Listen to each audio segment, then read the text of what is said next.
Alright, ladies and gentlemen, don't mind my layout. It's a work in progress. I got a mess everywhere. But what we're looking at here is this is the ScaleTrains Tier 4 Gevo. And this is number 3646. Now I do have another one as well. I bought two of them. The other one I have is the 3622. Now first let me say I also have the Tier 4 Gevo in Intermountain. And I don't know how well my camera is going to do to focus in here, but I mean the detail of the ScaleTrains model is absolutely amazing. I mean, this thing is beautiful, cabin interior light. It also has the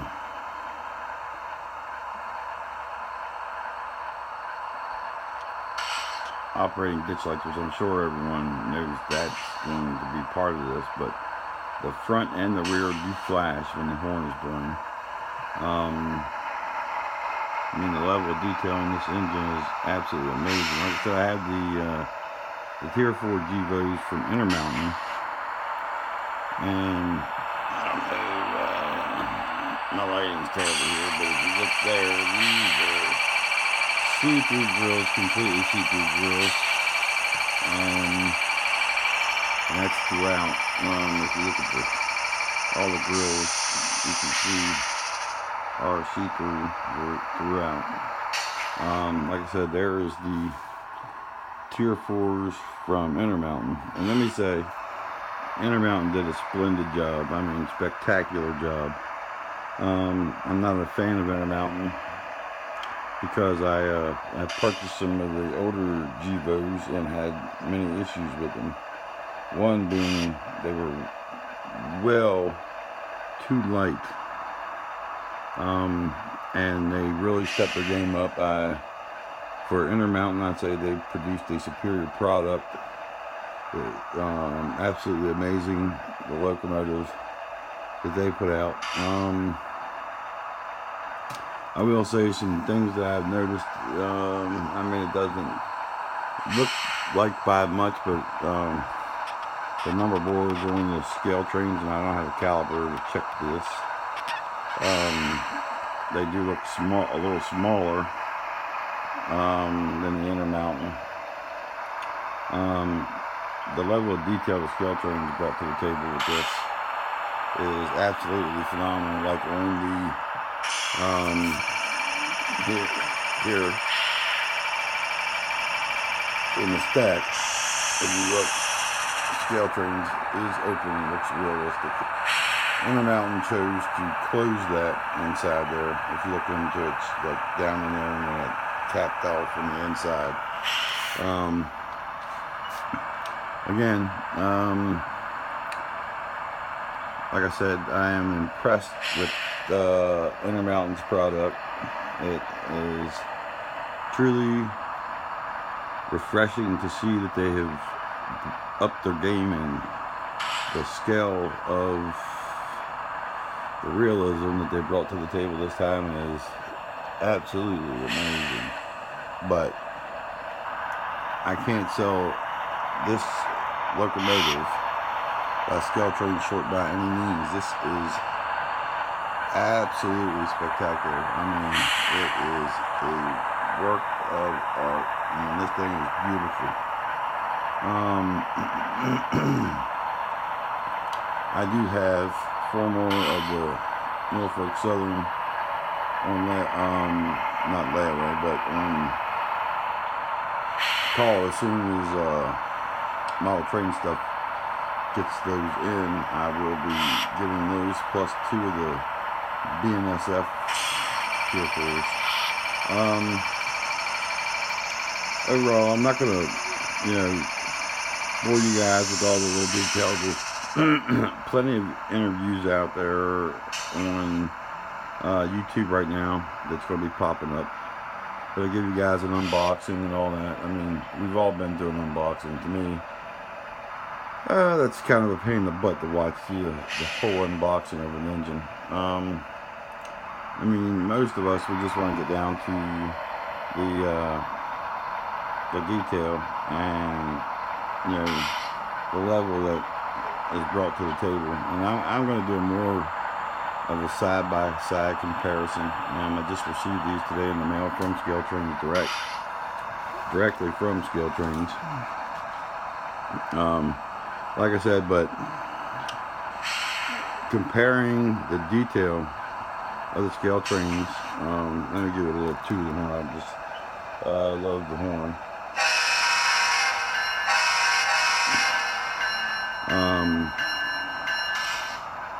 This thing is absolutely spectacular. I gotta say, I think they did a phenomenal job on the scale and the realism of this.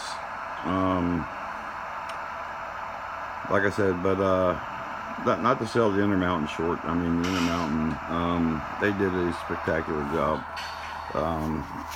for those engines. Let's see if I can get a zoom in. I mean, there sits the Intermountains. Sorry for my shakiness. These are absolutely beautiful locomotives. By any means, if you bought the Intermountains, don't feel like, oh man, I didn't get the best of the best. I did not put the sunshades on those yet, but I mean, just the let's look at the nose detail for a minute. Let's zoom in on the Intermountain. Now you can kind of see the handle there. It's painted white. There's no seam where the door would be or anything like that. Now if you come over here and look at the ScaleTrains, let's zoom out.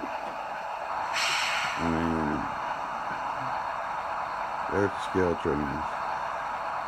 And if you notice, the door handle there is separately detailed. You have the door, you see the seams in the door, the hinges. I mean, it just looks phenomenal, realistic as could be. The only thing I don't like, and you can see right here in the light beaming through there, is you can see through the handrails. Now we all know on real locomotives you're never going to see through the handrails. And my thinking is, if you look at the front rail here, which I'm not even sure ScaleTrains is aware of this handrail here has been painted and the paint is chipping. This handrail directly behind it, it has not been painted. It's just some, just yellow plastic. And I'm not sure if that was an oversight, someone forgot to paint it. But as you can see, the paint chipping on there, which kind of looks realistic on some locomotives. But on that back handrail there, I will be taking and touching up that with the yellow paint.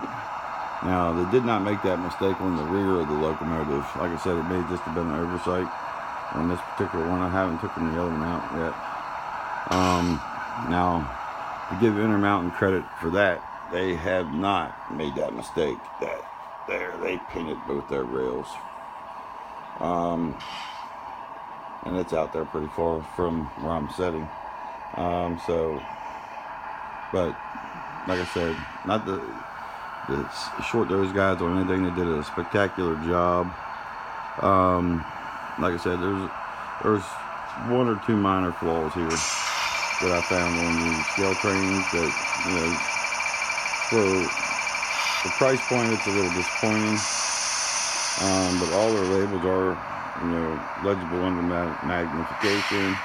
The detail that they brought to the table is just phenomenal.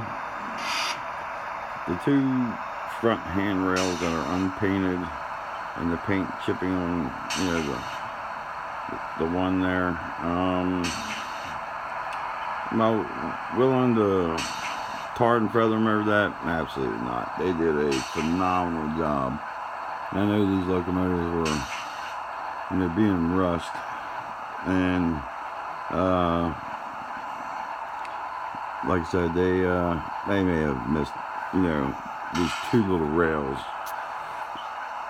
But aside from that, it doesn't take from the train itself. It's not in the light, you really can't notice it that bad. I mean, you can notice it, but it's easily fixable. I mean, these are model trains, and originally, the inception of this whole hobby was you was going to get it. It wasn't going to be absolutely perfect, and then you made it perfect. ScaleTrains pretty much did 90% of the legwork. I mean, you look at the tiny little lift rings on the top. I don't know if they brought their A game here. Absolutely amazing. No standing line issues on this particular model. I know the SD40-2 could complain about it. I have those as well. The standing lines haven't been an issue for me. I do have 4 of the SD40-2s. 2 Southern and 2 of the Norfolk Southern Admiral cabs, and haven't had no issues. So those of you guys that did get that problem, sorry to hear that.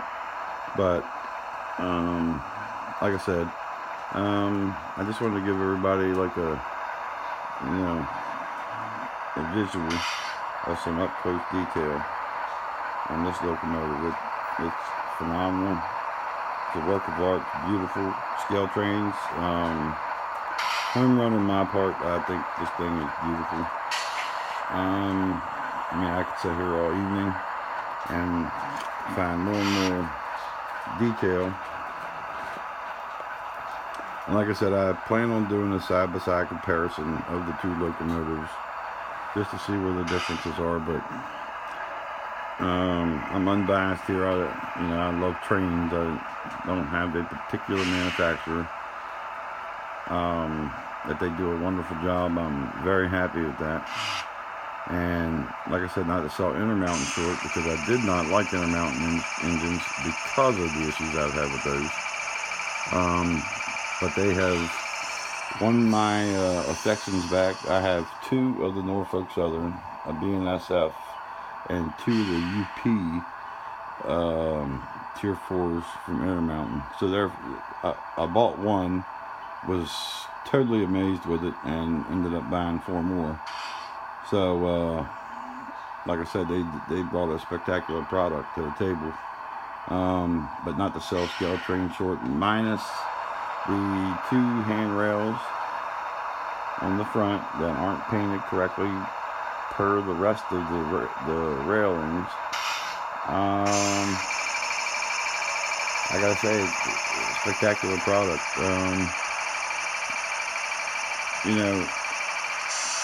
For detail's sake, if I had to choose between the ScaleTrains version and the Intermountain, I'd say for details, I would probably go with the ScaleTrains, just because there's some things that Intermountain done that I think could have been done better, like the stack being closed. Intermountain closed the stack, ScaleTrains is open. Just little subtle things. But aside from that, I will say I also think that Intermountain, their horn is spectacular. But not saying anything bad about the ScaleTrains horn. It sounds excellent too. But I believe Intermountain may have had the edge here on the sound. Just as far as the horn goes, the clarity of the horn. Which at first I thought to myself, seeing some of the videos pre-release of the ScaleTrains, that ScaleTrains is going to blow the Intermountain horn out of the water. Again, I stand corrected, and Intermountain brought a really good product to the table, and I believe their horn is just a tad better than the ScaleTrains. Like I said, we are firing this engine up together for the first time here, folks. So, I've got to play with it. Another thing I'll note is I have the ecosystem, and if you look on here, your options, this is for the ScaleTrains. This is the preload of what it gave me for the ScaleTrains version, which is a little disappointing. When Intermountain, when you load the engine into this thing, it reads the decoder because it's a lock sound decoder, and it will load it up and show you all of them. As a matter of fact, let me go a second here and select an engine, which is the consist that we have, that I have all the Norfolk Southern BNSFs. And if you look at their preload, it has all the functions and sounds preloaded that Intermountain has. So they really brought their A game with it, with the sounds. And then you got to hit the function button up here to get the remaining of them. That's the remaining of them. So with the Intermountain, like I said, you get a full list of your functions. With ScaleTrains, you just get a few, which, like I said, as far as the decoder read, this is a ESU Ecos, so the lock sound automatically loads up what is on for the version 4.0s. It automatically loads up. So this is what you get with Intermountain, which is impressive. ScaleTrains, which a bit disappointing. So maybe you pay for the extra detail that you get with the features that are preloaded onto the decoder that's readable by the Ecos. I'm not sure. I went through to see what other. I mean, now, don't get me wrong. The functions, if you hit the function buttons, like you go in and you activate it, it won't give you the preset little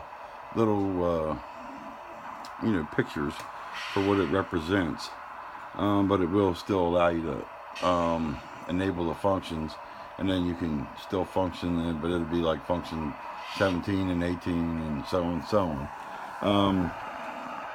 So like I said, Intermountain, a few things they could have did to improve it. Would have been a very, very, very a tough beat for them guys with the ScaleTrains loco if they would have hit the mark on, just like the inside of the stack and things like that. That ScaleTrains really touched base on, and Intermountain didn't. But that's the great thing about this. Intermountain and all the other manufacturers will see that and see where the flaws come into play, and I believe we're only going to see this hobby get better and better. Like I said, ScaleTrains, terrible. You didn't paint these rails.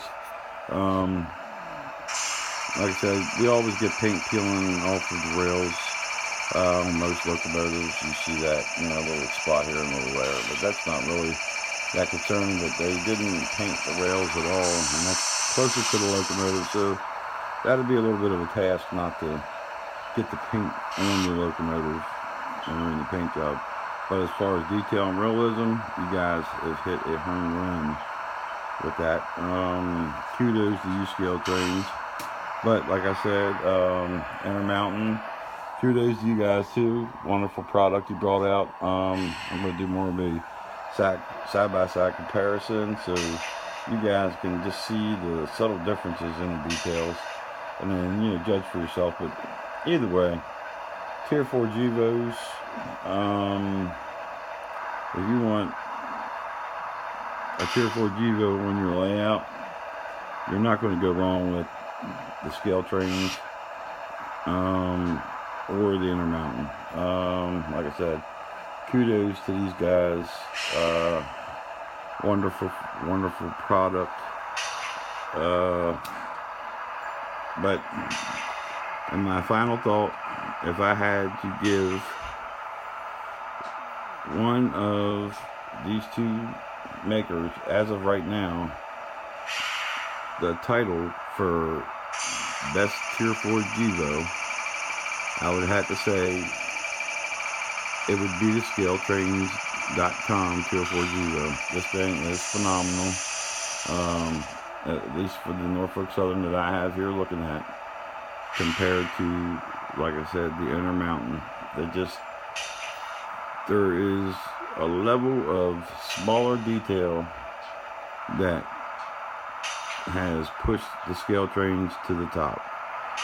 But with being fair, when I get the BNSFs, I'll compare those with the Intermountain and do a side-by-side with those as well. I still haven't did the side-by-side with the Norfolk Southern, which I'm going to. But right now, the ScaleTrains, I believe, has won my heart. But then again, like I said, I love the Tier 4 Gevo from Intermountain as well. They've redeemed themselves with me. And they keep putting out the quality that they did on this locomotive. I will be buying more Intermountain. Alright guys, thank you, and I hope you find this a little helpful. I went a lot longer than I had planned. Thanks again, and like I said, ScaleTrains Tier 4 versus Intermountain Tier 4. Right now, ScaleTrains the winner. But that being said, Intermountain, home run. You guys did wonderful. Thank you.